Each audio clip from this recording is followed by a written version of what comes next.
Hoje nós temos 79.466 mortos. E não é um número, são pessoas, são vidas. O Brasil é o epicentro da pandemia, junto com os Estados Unidos, justamente com a mesma característica peculiar de dois obscurantistas que negam a ciência e que chegam à capacidade de fazer uma manifestação com a sua horda de extrema-direita, como foi vista de novo ontem em Brasília, glorificando a cloroquina. É inacreditável a bestialidade desse cidadão. O Brasil deu uma fraquejada e elegeu um criminoso irresponsável para presidente da República. Mas mais grave que isso é que esse responsável, além de colocar em risco a vida do nosso povo, e não é só em risco, são muitos mortos já. O Bolsonaro é um problema sanitário para o nosso país. Além de ajudar o desmatamento da Amazônia e das florestas, porque o governo cria todas as condições para que os grileiros, para que aquelas forças do atraso vão para cima das nossas florestas, além de desmontar um conjunto de políticas sociais, se tem renda básica hoje no país, a vitória desta Câmara dos Deputados, porque o Bolsonaro era contra, coloca em risco a educação básica.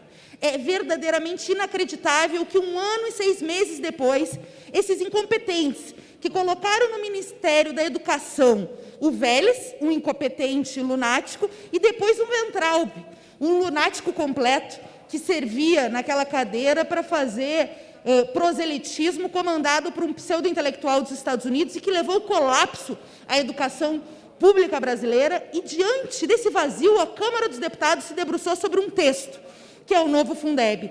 É o melhor texto do mundo?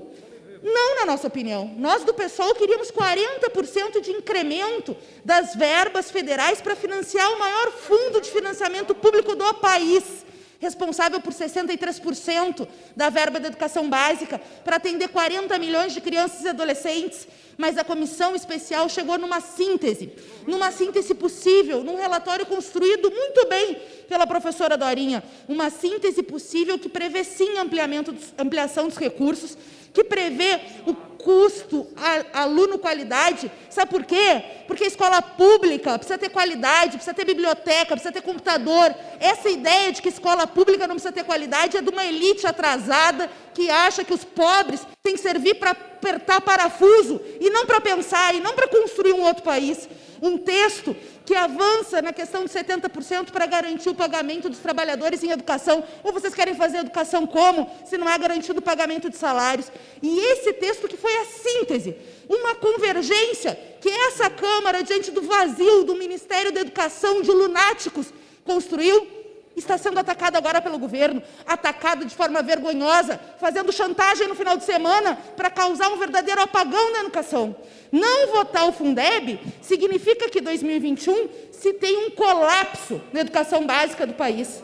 Votar o Fundeb, não aumentando recursos, significa, e eu já concluo, presidente Marcos, significa que não vai ter sequer ampliação dos recursos para combater os problemas que a pandemia gerou. Então eu quero dizer que nós não cedemos em nada, que nós lutaremos com unhas e dentes para que essa Câmara comece a discussão hoje e vote amanhã o Fundeb, e que vote o relatório construído.